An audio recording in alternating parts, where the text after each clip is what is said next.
Welcome to CBR. Doctor Strange has such a talent for magic, he became an unmatched force in Marvel. In this video, we are getting into what exactly makes him the most powerful MCU hero. How much experience do you guys have with the multiverse? We have experience of the multiverse. Most recently, there was an incident with Spider-Man. Doctor Strange is a former neurosurgeon trained in magic by the Ancient One, who's the Sorcerer Supreme in the first Doctor Strange movie. He has a natural talent for the craft and learns fast. As Wong once said, he was born for the mystic arts, so much so, he becomes the Sorcerer Supreme, at least in the comics. In the MCU, it's implied that Doctor Strange could have been given the title if he hadn't been blipped out of existence for 5 years, and Wong was chosen for the role instead. Yet, it's highly likely that Strange will become Sorcerer Supreme in the MCU one day. Of all wizards seen in the MCU so far, Strange's powers can only be compared to Wanda Maximoff's and the Ancient One's. But with both of them gone, he has no competition as the most powerful magic wielder right now. This doesn't mean he can't be defeated though. Strange still has his vulnerabilities, and he's not as physically strong as the Hulk or Thor. But when analyzing the extent of his reach through magic, he's the only Avenger whose powers are so impactful they have the potential to cause incursions. And it's interesting to note that Strange is even more powerful in the comics. For example, he can manipulate and travel through time even without the Time Stone. Because of that, we think the character's MCU counterpart will still see an increase in his powers in the future. But for now, let's analyze how his magic has worked in the franchise so far.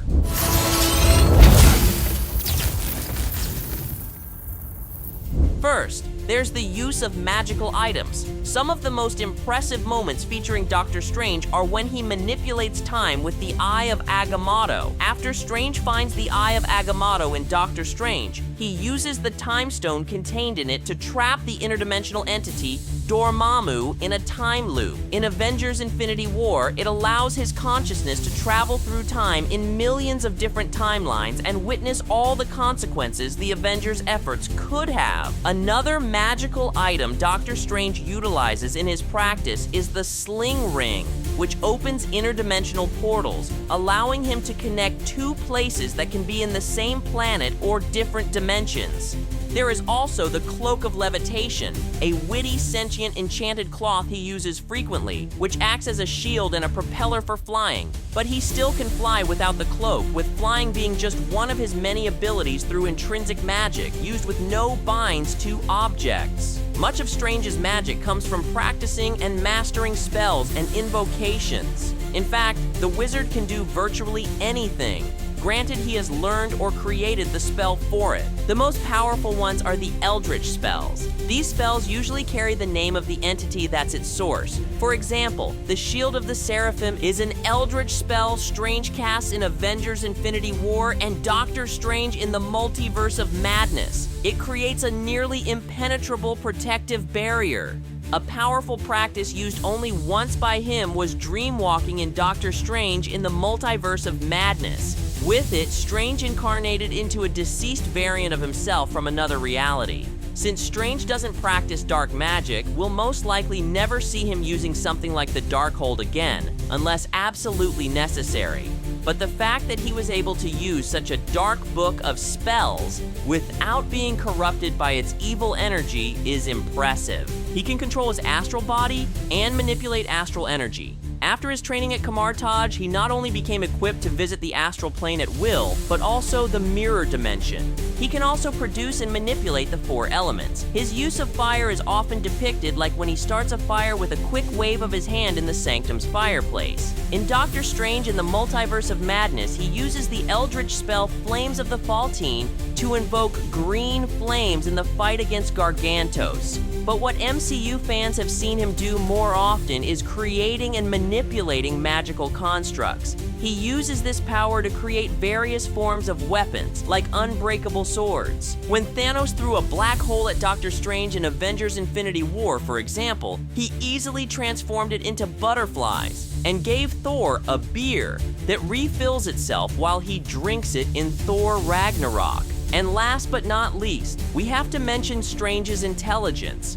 Much like his morality and willpower, his cognitive abilities are a huge part of what makes him a great hero. Without his wisdom and his ideas on how to best use his magical powers, the Avengers would have never defeated Thanos in Avengers Endgame, and Strange would never have defeated an out-of-control Scarlet Witch in his second solo movie. Wizards may train the use of spells, but the best are those who can think fast and properly put their repertoire to use. Found out in the secret book you get when you become Sorcerer Supreme. Unbelievable. You're not the Sorcerer Supreme? No, I'm not the Sorcerer Supreme. Even with all of this magical power and commendable qualities that we have discussed so far, the MCU has already hinted at an even more complex version of Doctor Strange coming in the future. In the post-credits scene of Doctor Strange in the Multiverse of Madness, the hero spontaneously developed a third eye in his forehead while walking down the street. After seeing what the third-eyed Sinister Strange did,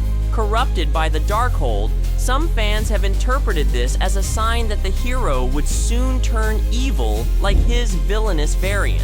While that is a possibility, it may not be the case. In the comics, the third eye is originally an indication of a higher level of consciousness. It's the wisdom of the Eye of Agamotto manifested in the wizard's body, providing abilities like seeing through any form reality, warping, or immediately reading an enemy's intentions. Other fans suspect that this post-credits scene means that the next Doctor Strange movie will be about the hero mastering newly acquired third eye powers. They argue that Strange from 616 has already proven himself incorruptible and must have gained a third eye for simply having achieved a new level of magical mastery. If the MCU allows Doctor Strange's powers to evolve and match his comic book counterpart, he could become a master in time manipulation without the Time Stone and much more. There's also the possibility that Strange will soon defy his own mortality with the inclusion of death in the MCU, revealed to be the true identity of Agatha Harkness's ex-girlfriend Rio in the TV series Agatha All Along.